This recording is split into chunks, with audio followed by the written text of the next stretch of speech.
I'm Scott Holmes. I'm Matt Metzger, and you're listening to Ground, Etc. This season, we're going to be talking all things infield grooming. From routine maintenance to leading groundskeeping teams to serious renovation work, we talk to experts of the field on the ground, the work, etc. Yeah.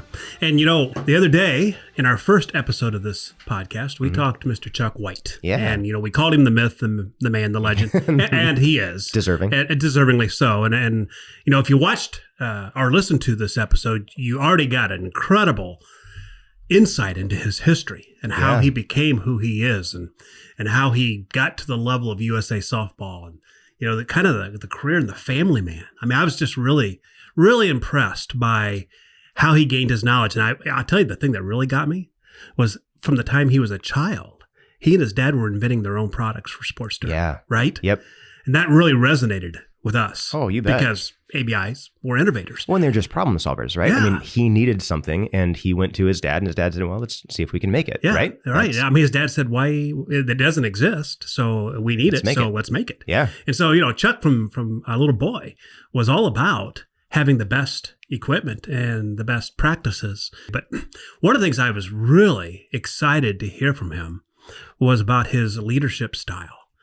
Because Matt, you and I have been in business, me longer than you, simply because of age. We can talk about that later. Yeah. You could be my son. Not really. But anyway, we've been in the business for a long time. And we know that leadership is paramount when it comes to having a cohesive team, having a team that is effective. Well, and you think about the context that Chuck is in.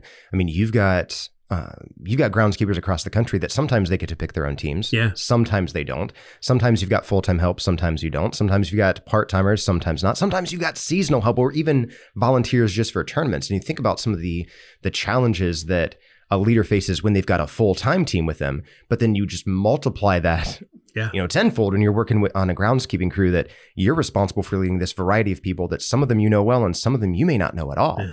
And you're under the gun on some pretty extreme pressures, especially given like seasons and tournaments and schedules. Oh, no kidding. Especially at the level he was at. Oh my gosh, it was crazy. Yeah. But you know that whenever there are humans involved, there's usually conflict. I mean, it's our nature. I mean, everyone has their own ideas. Have you ever known a team where there wasn't a little bit of angst, a little bit of give and take? And no, there's always this moment or two where the alphas may, butt heads, or there may not be enough Too many cooks in the kitchen. Too many cooks in the kitchen. There may be no cooks at all, and everybody's just doing their own thing. Yeah. How do you manage a team? How do you lead a team? And I really, I knew of Chuck, and I had met him once. Yeah. I didn't really know him very well. But man, he wasn't just a leader of team. He was a leader of individuals. I mean, he talked about, character development. I mean, what it means to, if you're listening to this or watching this podcast and you're young and you want to be an effective groundskeeper, you need to listen to this and watch this. Listen to Chuck. Yeah. Well, because he really gave great advice as to how to be indispensable. Yeah. I mean, he talked about employees that he kept simply because they were crawling under the bleachers and picking up trash without being asked. Yeah. Right? Well, and I think it's an aspect of the role that can be easily missed because, Chuck told some great stories and we'll get to that here in a second where he recognized some players that just loved the field, players that he knew he loved coaching, but then they liked spending time on the field. When they had spare time, they came out and helped on the field because they just loved the field work. So folks who love the field and love the field work and love the feeling of helping to prepare something that's just magical for the game, thinking about how to be a leader or a conflict resolver or someone who is helping a group of people come together to accomplish a task.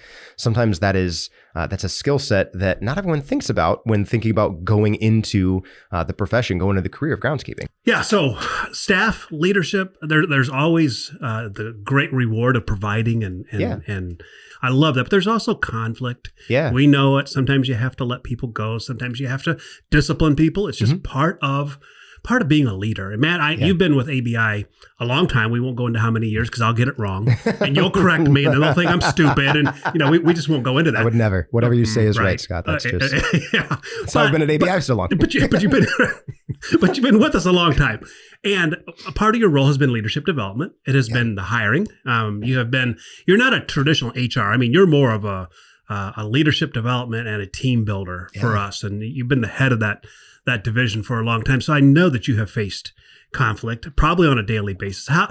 Give us some examples, or what have you learned in your life as far as how to be a good leader, and what are some things that you can share with our listeners and viewers?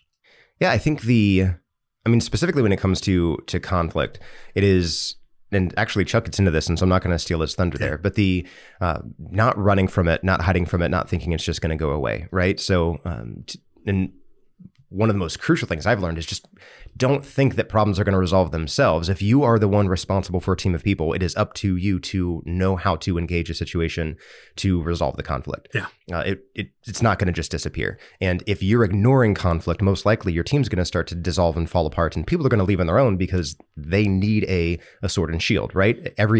Every team ever needs someone to kind of stand up and say, I'm going to protect the team, I'm going to serve the team, I'm going to take care of the team. And if there's conflict, well, that's the leader's responsibility to engage and to help. But I think there's actually some proactive steps you can take ahead of time to avoid the conflict in the first place. And I think part of that is just knowing people well enough to get the right people in the right places. All right, taking the time as a leader to spend with your people, to know your people, to build the trust, and to really get to know, what do people care about? What are people inspired about? Where do people want to go? And even if it's an internship, even if it's a summer gig, even if it's just helping out with ball fields in the summertime, knowing that person well enough to say, hey, where do you want to take your career? What do you want to do? And then trying to get people, and you can't always do it, depending on the size of team and depending on the opportunity. But if you know where people want to go, if you know what people want to do, and you can somehow align the work with that desire, with those strengths, well, when people are doing what they love, it automatically eliminates a lot of the conflict because everyone can contribute in the way that makes them feel most alive. And if everyone on the team is doing that, well, then the team hums. Yeah. And it also helps eliminate turnover. Sure. And for a leader, turnover of staff is brutal. Yeah. I think it's one of the most understood cost to a business. Oh, for sure. I mean, people think, all right, well, if you don't want to work here, just go. Yeah. How about we develop them and train them and get them in the right spot like you're talking about? But then when it is time for them to go, it's okay. Yeah. You know, I've had staff come to me and say, in tears, going, I have to go and I know you're going to be so upset. No, I'm not upset. Yeah, you have served us well. You have grown. We've helped you grow. We provided for you. And now it's time for you to spread your wings and go do something that I can't provide you. That's an okay result too. Yeah. But in the meantime, I got to keep them for 5 or 6 years longer than I would have if they'd have been frustrated. Sure. So you're absolutely right. Helping them. And Chuck does talk about putting people in the right spot. So, well, and I think to that point too, it's helpful, especially in this kind of post-COVID era of, remote work is more possible and hybrid work is more possible. I think where people can go to work, where team members can go to find a team or find a leader, there's so many more options than there were before. And so it really comes down to, and the old adage is still true, that people don't leave jobs, people leave leaders, right?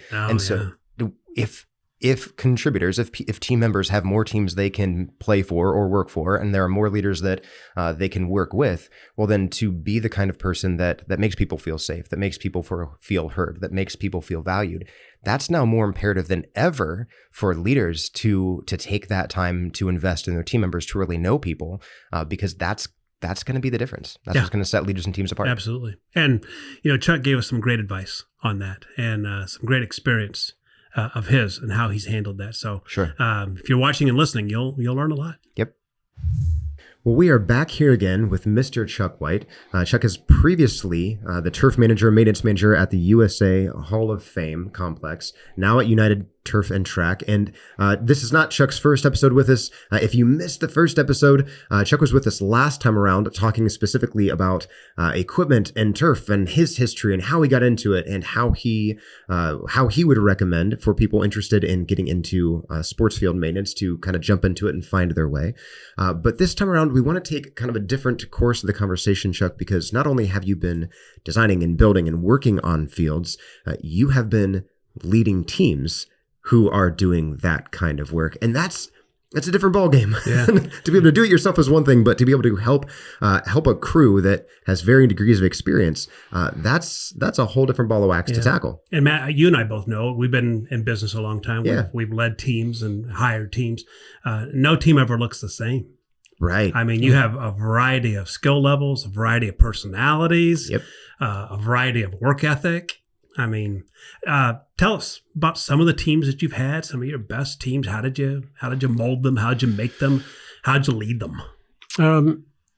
Probably go back to Midwest City where I first started coaching high school. Jerry Long was the head coach, and it was Jerry and I, basically.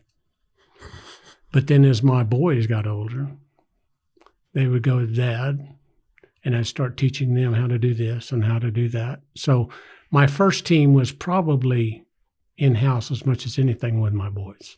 Wow. And it's much like the pattern with my dad. I ate breakfast, lunch, and dinner with Dad at the table, and I worked with him all day. And so our relationship always built. Same thing with my boys. The breakfast, lunch, and dinner with Dad, and then I'd go to the field and work with Dad, and they would learn. And so the extension of Jerry and I, and maybe one more assistant coach, Jeff Moore, and some others, and then I would add my boys in. And they're young, and they're growing. They're junior high, and then they go to high school.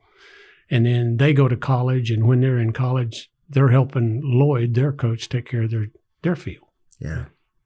Because these key people know, okay, that's Chuck's boys, and they can do this. And so when I recruit them, they can do this for me. Right. Yeah. And so we would do that. Same thing at the high school, when at the second high school. I went to Carl Albert High School, and I started being the softball coach, and the softball field was not good. Okay, so immediately I came in, I started working.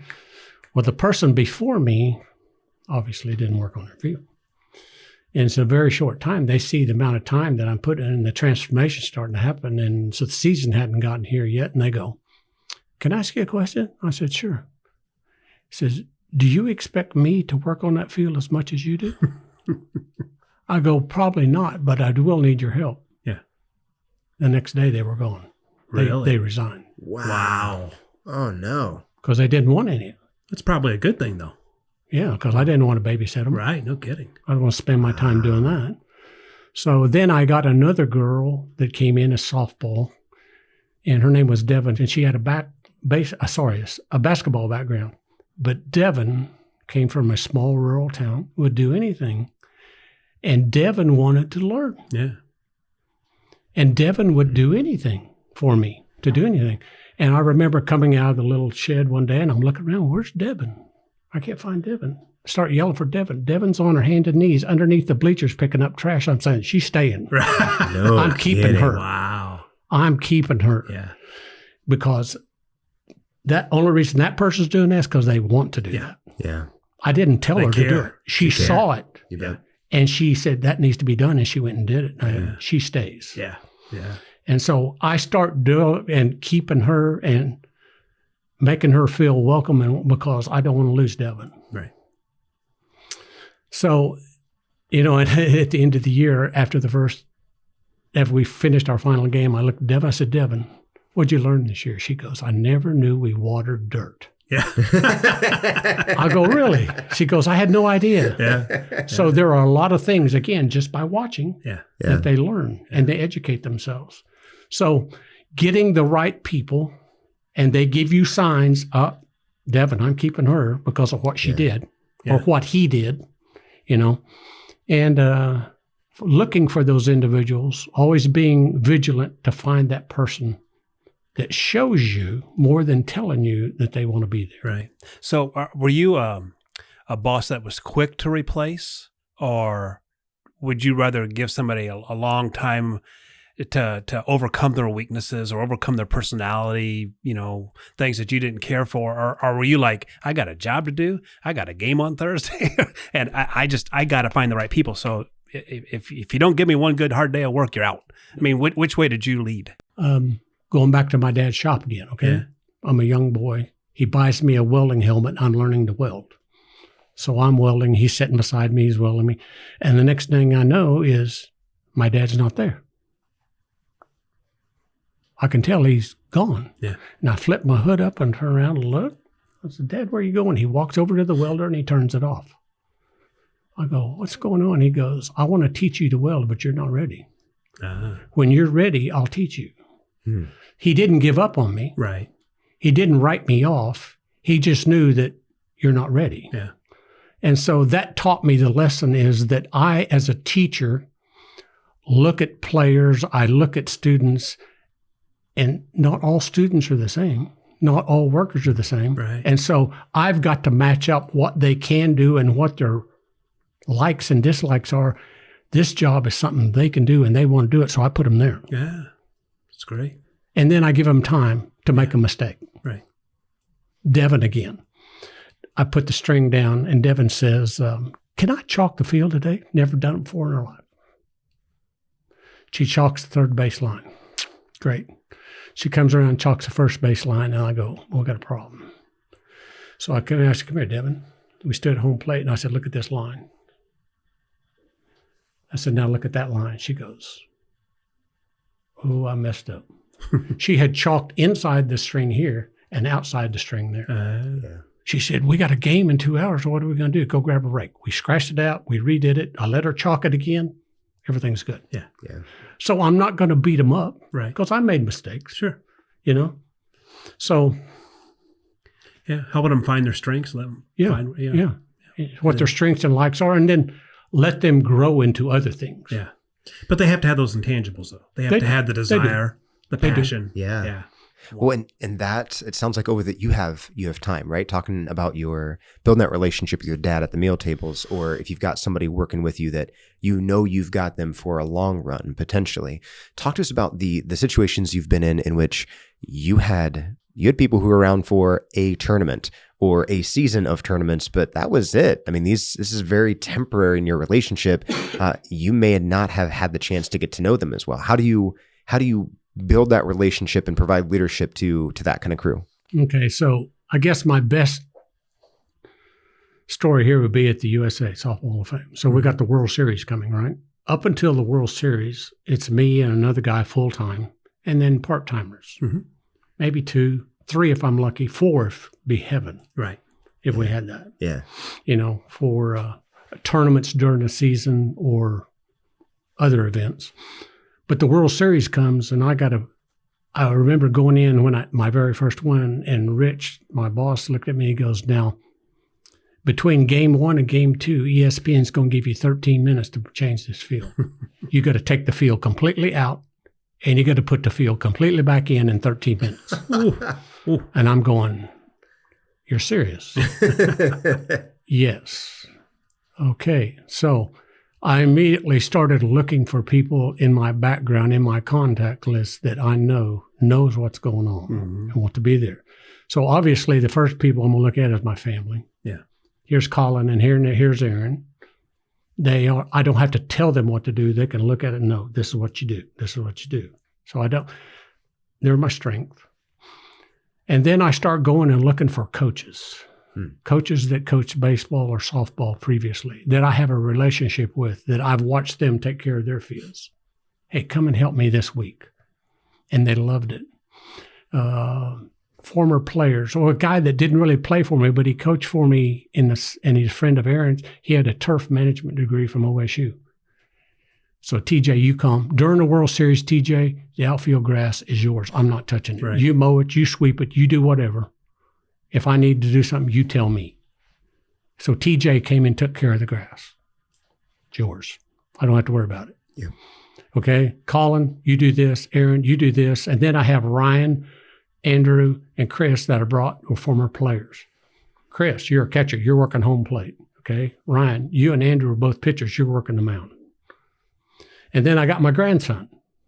Okay, he's a 10-year-old, 11-year-old. What's he doing? He's pulling strings and hauling hose and just running a wheelbarrow. And then my daughter gets in on it. She gets out there shoveling, doing different things. So my whole family is out there. Yeah. Plus the coaches and other people. And so I got a crew of 12. The first time we did this, we did it in 14 minutes, not 13. So we came off the field. We got all together and say, okay, what didn't we do right? Mm-hmm. What can we do better?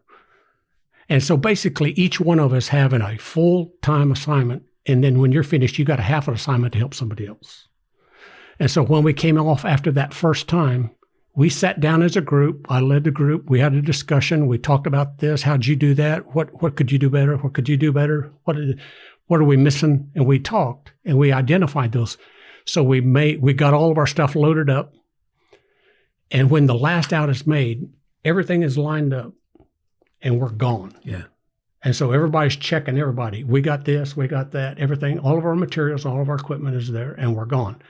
After that first time, we never missed 13 minutes. Really? Wow. The best we ever did it was 10. Wow.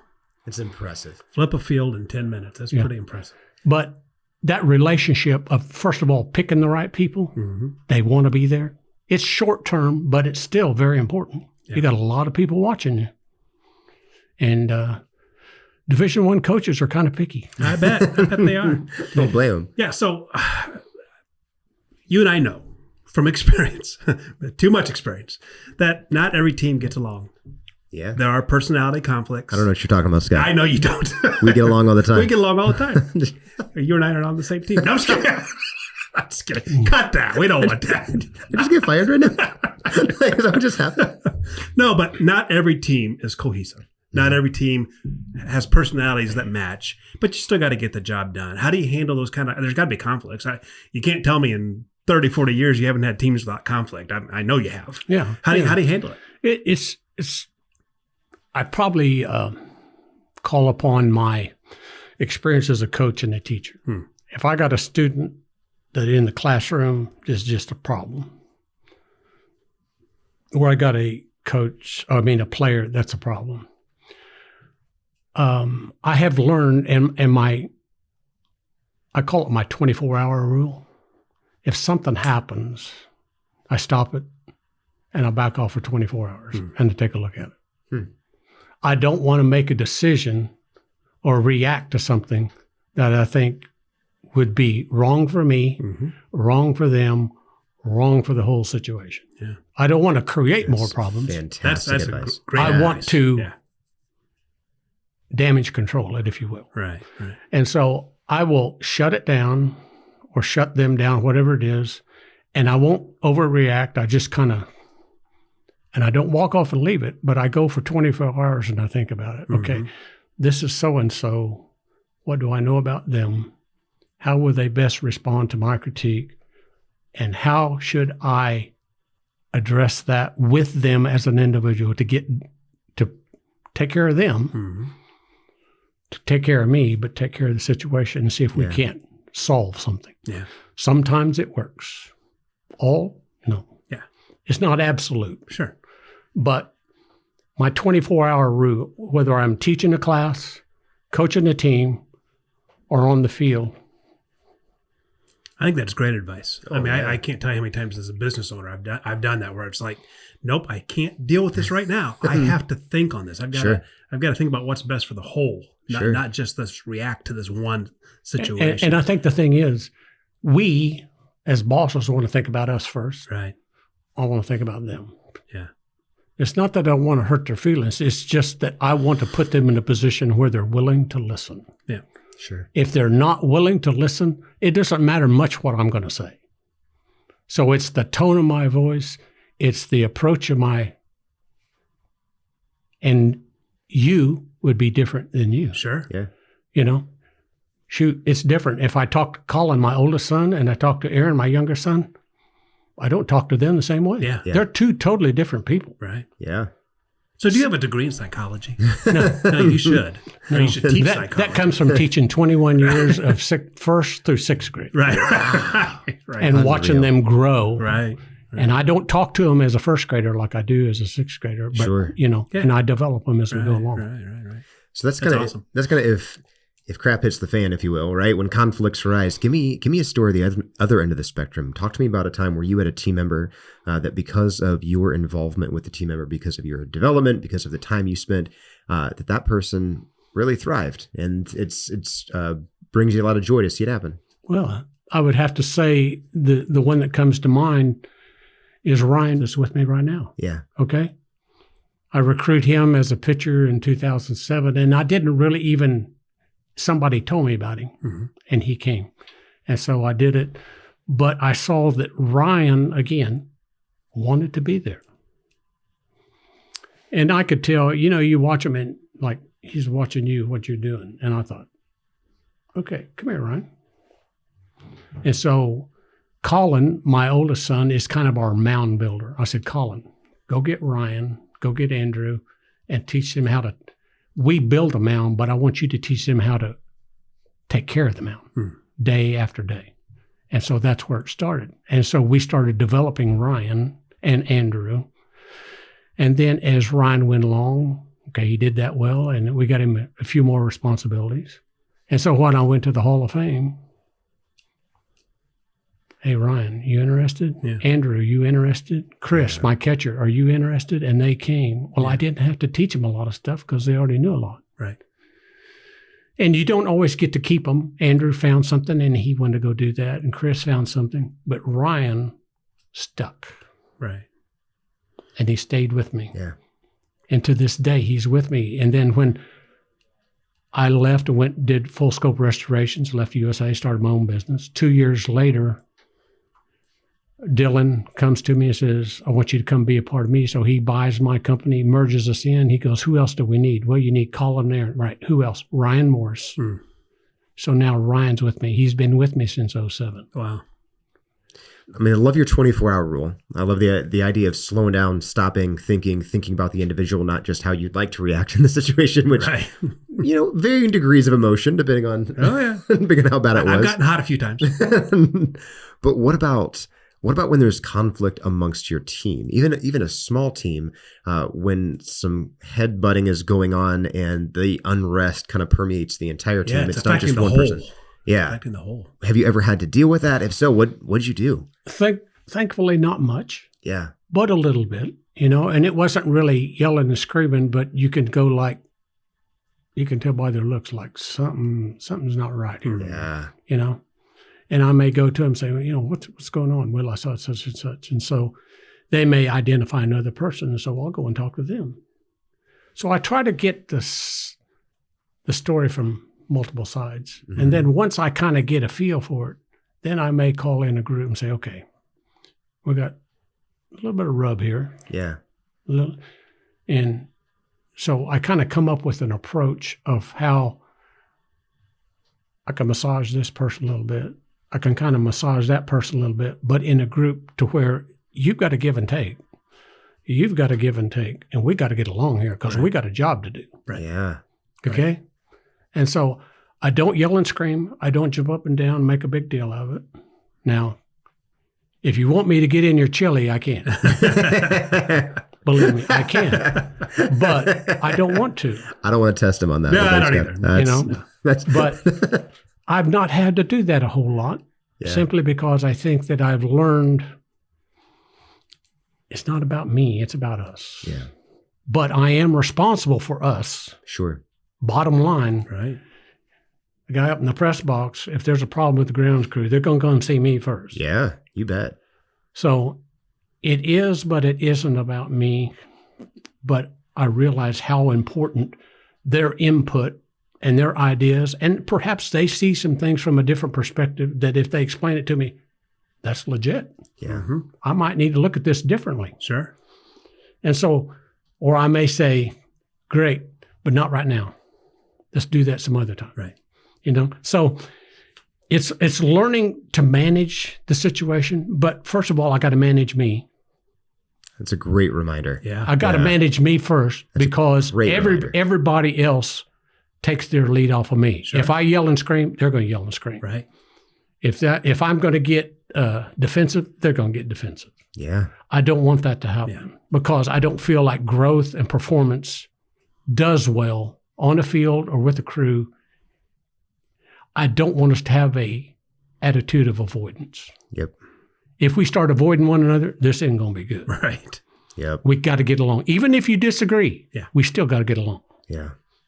Well, and I wonder too and I'm grateful that throughout your career you've had limited experiences where there's some headbutting on the teams, and I wonder if some of the benefit of you being able to handpick those team members, right? But a lot of the folks listening and this kind of in this industry, that's not always possible. I mean, there's a lot of folks that they're running crews that your summer help shows up, right? Or your seasonal help shows up, or this is the same intern that we've had for years, the part-time guy I've had for years, and the guy calling the shots isn't necessarily the guy who's handpicking his team. Any recommendations for groundskeepers, leaders in that scenario that the people they got are the people they got. They didn't have any say in it. Right. I guess, again, I want to go back to the USA. Right? Yeah. And so once I got there, there had been a turnover of different groundskeepers. Mm-hmm. And I'm going, why did he not stay very long? Why did he not stay very long? And so I've had an opportunity once or twice to talk to them, and they told me what their deal was. Wow. And sometimes it was personnel. Yeah. Sometimes it was a relationship between them and the people above them. Sure. Oof. And Yeah. it wasn't very good. Right. So I think in that situation, the first thing I'm going to do is kind of like the 24-hour rule. I'm going to think it through how I can approach my superior about this might have been your hiring practices in the past, but for us to get the best performance out of what you want out of me and you want out of this, we're going to have to change and give some ideas and perform that way. And when I was recruited and they were talking to me about this job, I said, one of the things you're going to understand is I'm fixing to change the dynamic of your business. He said, well, what do you mean? I said, the people that I know that will come and work for us is about to change completely because they all are experienced, professional, good people. Got it. And I remember that time I told you we did the 14-minute thing. We didn't make it the first time. We went out and did it and came back in. We weren't feeling good about it. But the people that were in the bleachers, the ushers and administrators and other people, operations people, came to him. One of them came to me and he goes, buddy, you just changed the clientele, and everybody up there is buzzing because we've never seen in this field ever done like that before. Wow. Yeah. He says, the people you hired, how they perform, how they handle themselves, how they work together, he goes, we've never seen that. Yeah. Well, it sounds like it starts for you, and you actually made this kind of a minor point. You flew by it, and I think that's because it's so natural for you that I heard you say almost offhandedly there that one of the first things that you did in a situation that you saw the turnover, you started asking questions. You went back to people who had left, and you started picking brains a little bit. And I think that's because there's so much work to do on the field. There's so much pressure for operations folks. There's so much pressure on a schedule that it can be easy for head groundskeepers to skip over the step of getting to know people, getting to know the situations. Why is the team here? Why are people doing what they're doing? Why have people left? And making time for those conversations, maybe a phone call, maybe over a cup of coffee. It sounds like that changed the game for you. Yeah. But it comes so naturally, you just kind of breeze right by it there. Let's go back. You remember I talked to you about the Eddie thing? Yeah. All right. So this is kind of an Eddie thing also. Okay. My father had an 8th grade education. No kidding. He had to quit to help take care of his family. Wow. Okay. So one of the smartest people I ever knew because he had great relationship skills. Yeah. Now, my father worked in the oil field, right? Okay. Could be not a very nice environment. Sure. Yeah. But everybody knew how Eddie conducted himself. Okay. And so Dad would tell me, we'd be riding the truck, we'd talk about stuff, and he says, sometimes the best thing you can do is shut your mouth and listen. Right. Wow. Don't be quick to respond. Just close your mouth, open your ears and listen, and get the information you need to do what's going to be done. Yeah. And I saw him do that, and then he shared that with me, and then I saw it in a different light. And I think he put that in me when I was younger. Was I very good at that when I started? Yeah, but it was in there. No. I mean, but it takes a while for things like that to take effect and for you to make it your own. Right. Yeah. Okay? But that's where I got it from my dad because I saw him do that in the oil field with the people, the not so nice people that he had to deal with. Yeah. And they understood when Eddie came on site, we're going to deal with Eddie a little bit different because this is the way Eddie is. Yeah. One of the things that I really appreciate about ABI, great equipment, okay? I love it. And it has made my life better. And I feel like I have a better performance. I put out a better product because of it. But again, the thing that I respect and appreciate so much from ABI is that sometimes people get really possessive and they don't take critique very well. Right. Okay? And so they have busted their fanny and made changes and do this and they do that. And then they put it out there, say, man, this is the greatest thing since sliced bread. And then Chuck comes back and makes a comment or makes an observation. It's kind of like, oh, yeah. And that's not what I saw. Yeah. With Kevin and Taylor, that's not what I saw. And Nate, our engineer. And Nate, exactly. Yeah. They always pick up the phone and they ask me questions. Hey, this, that. What do you think about this? What do you think about that? And not only will they listen, they'll make adjustments. Yeah. So during the World Series, first time, the hitch on the ABI wasn't right and the back end wasn't working good. Yeah. So I told Taylor, he said, let's call Kevin. I'd call Kevin. We started talking. By the end of the World Series, he had made a prototype and shipped it to me, and we're using it before the World Series is over. Yeah, isn't that incredible? Now, you tell me what other company has ever done that for me. Right. None. Yeah. Well, one of the things that ABI knows for sure is that we don't know everything, right? I mean, there's just no way. And when we got into the sports turf market, we didn't know everything. We had to rely on strategic partners. We had to rely on industry experts like yourself. And I think it is a big mistake by a lot of big companies that, they just get kind of tunnel vision. They get behind their computers and their CAD drawings and they design something that technically works. And then they put it out there and they don't take feedback and they don't respond to the industry. And well, I tell you what, there's no way we would be where we are today if we didn't listen. But I guess the thing I would say to you and to the people out there is that's what makes you unique. Yeah. That's what gives you success because you adapt and listen and modify and work with us.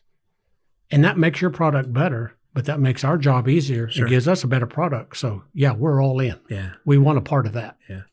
One, I love that it bridges that gap to the way that you like to lead your people, the way that you like to lead the teams that you work with, and the way that we like to lead by providing great equipment, right? Like you're leading teams by equipping your teams and empowering your teams in order to do a great work on the field. And we're trying to be leader in the industry so that we can give people great equipment and great product. And in both of those venues, it takes a lot of listening. It takes And a I lot think of that's the conversation. thing that leaving Full Scope and going to United Turf and Track, Dylan's a really good friend of mine, okay? Mm-hmm. But one of the things I've always appreciated about Dylan is he buys the best equipment. Yeah. And I was working for him one day and I was tilling the field. It's hot and dusty and just ugly. And I called him. I was in the cab of a John Deere tractor and I said, I'm tilling this thing up and thank you. And he goes, for what? I said, I'm sitting in an air-conditioned cab that's 100 degrees outside. The dust is everywhere. If I don't have this cab, I'm a filthy mess. Yeah. Right. And he buys the best equipment to take care of his people. Now, it's more expensive, but it's an investment in his people and the job. And that's the thing that I appreciate about Dylan is he looks for those people that are right. He buys them the best equipment to do their job. Yeah. And his company reflects that. Man. This is not baseball related, it's football related, but it's on topic. I remember seeing an interview with Jerry Jones with some of his past players, and they were just ripping him apart for how much he'd spent on the new stadium. Not new now, but new then, in Dallas, right? Yeah. And he said something that I will always remember. He said, I have spent my life paying the highest price for quality, and I've never been disappointed. So you can say what you want, boys. Yeah. Yep. And I thought, you know what? That is wise advice. That you spend what you need to get what you need, and you won't have to buy it twice. And that's what's happened with Dylan. Once he purchased and we merged our companies, he's gone and hired quality people and pays them well and treats them respectfully. Yeah. Now you don't have turnover. And if you do that, that breeds loyalty. Yes. That breeds good performance. And you build a relationship, and we go in and we sit down individually and as a group with Dylan and Jared that runs the place, and they listen to us. And they take time, and we spend a meal together and do stuff. And I think that's priceless. Yeah. That's what leadership is about. Yeah. Exactly. Well, Chuck, we know that we never stop learning. We never stop growing. As long as you're living, you're running into situations where you got to modify and change and grow. So in the leadership role that you've been in, even though you've been in it for a long time, and obviously you're good, you're a good leader. Is there something in the last couple of years, a situation that's hit you that's like, wow, I just learned something at my age, Yeah. Life is a transition. Okay. And one of the key words in the question you just asked me is change. Yeah. If you quit expecting change, you're going to be in trouble. Yeah. You've got to not only embrace it, you got to expect it to be coming, because it's not going to stay the same. Right. Our business has changed in the last 10 years. Yeah. And a lot of it's because of perception. A lot of it's because of equipment. Do you ever watch on MLB Ken Burns about baseball? Oh, sure. Okay. Yeah. Do you ever look at the field? Never paid much I attention. never look at the players first. I always look at the field. Next time you watch it and it's black and white, look at the field. Okay. Ugly. Okay? Ebbets Field. Yeah. I'm sitting there with my wife and I said, now watch this, because I'd seen an excerpt before. The game is over at Ebbets Field. Everybody comes out of the bleachers, gets on the field, and walks through the center field gate on the grass. No. Oh. Ooh. I'm going, No. I would be yelling and screaming, Vicky, you're not going to do that. Yeah. Oh, no. And I'm going, that's got to impact. So as you see things change, cutouts, fungo circles, different things at different ballparks. Fenway does something that it's only a major league ballpark that does what I do. And next time you look at home plate, at first and third, their cutouts are rounded. Well, think about it. When you're dragging a field, can you drag an inside square corner? It's tough. Nope. You're going to have to get off and rake it. Yeah. Right. So they round it off. Well, I built mine like that, and then I looked and saw, well, Fenway does that too. Yeah. So if I'm a guy taking care of my field and I'm the only one, I'm going to make it as efficient as I can. So everything's going to be rounded, so I don't have to get off my, okay? Yep. So it changes, it transitions. So same thing with me. I've been doing this for over 40 years, okay? I started teaching I graduated in 76, started teaching in 76, and I'm now 69 years old. Gentlemen, I can't do today what I did when I was 45. Sure. Yeah. I'm sorry, I can't. My gas tank is not as big. Right.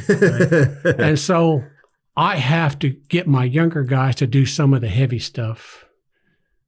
And I've got to be willing to change. I've got to be able to step back. And when I had a meeting with Dylan, he hired me. I'm 69. My boys are 40. Yeah. And so my role has gone from the big dog, running the show, paying the bills. Yeah. And I've had to step back. And I looked at Dylan and I said, I'm not the future of your company. Right. Those boys are the future of your company. Yeah. My boys, Rick, Ryan, when I leave, and I don't know when that is, a year or 5 years, 10, I don't know. Yeah. But I realize I can't do as much physically as I used to do.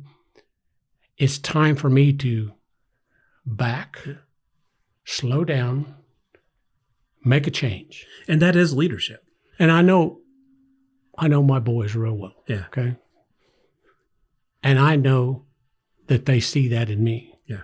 Because I'll be out there shoveling on a hot day, and they'll come out, here, Dad, let me take that. You do this. You go get in the buggy. You drive. Yeah. I'll shovel.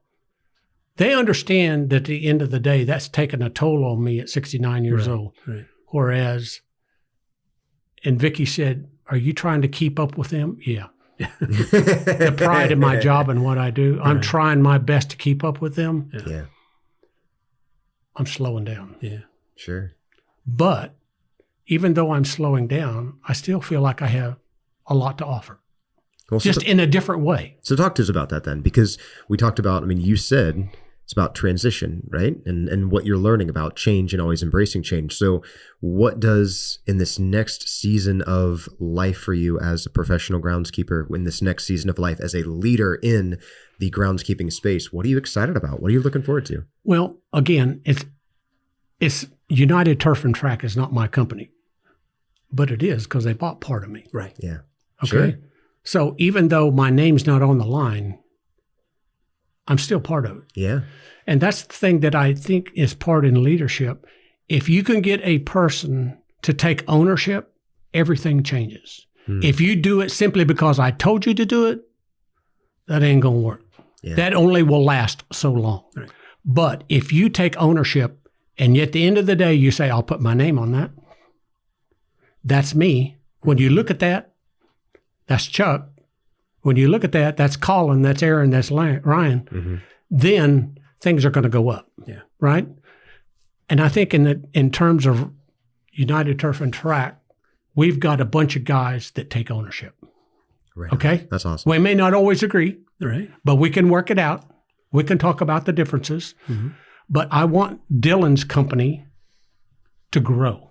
Yeah. So maybe it's less about me doing the physical work and more about me using my contacts and going out and selling the product so that you guys can keep working in the future. Yeah. Right. Okay? Appreciate that, by the way. Because one of the things that's happening in Oklahoma is that baseball fields are going from natural turf to synthetic turf.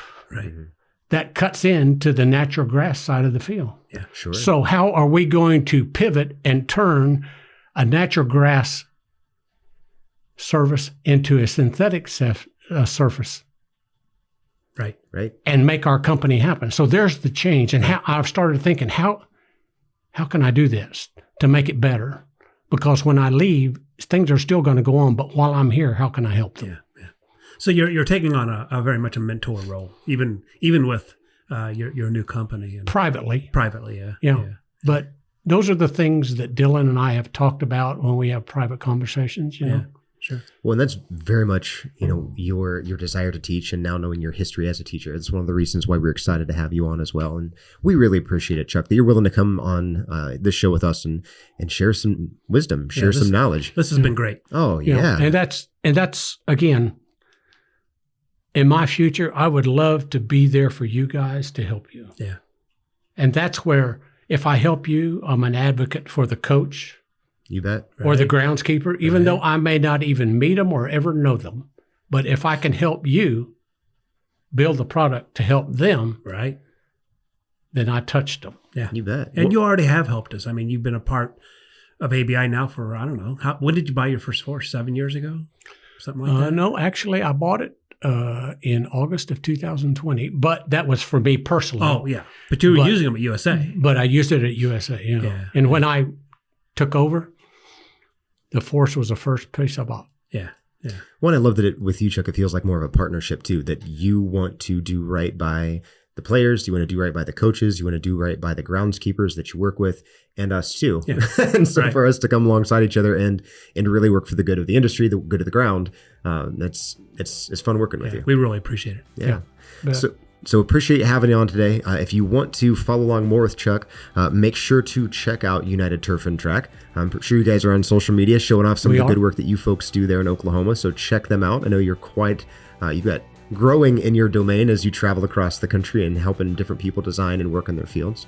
And if you are following along, again, remember that we've got these shows available both on video and audio. So check out your favorite podcast medium or jump on YouTube and check out these videos. But it's been an absolute pleasure.